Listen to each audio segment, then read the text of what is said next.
Good morning, guys. In front of me is iPhone on iOS 17, and today I would like to show you how to automatically delete verification codes sent to you via text or email.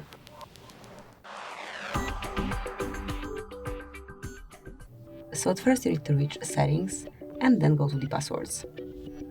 Enter your screen lock password, pattern or PIN code.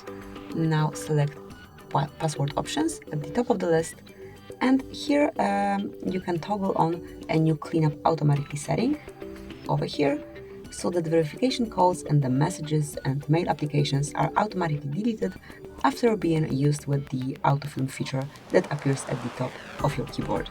So that's it, that's how you can activate it. Thank you for watching. Please subscribe our channel and leave the thumbs up.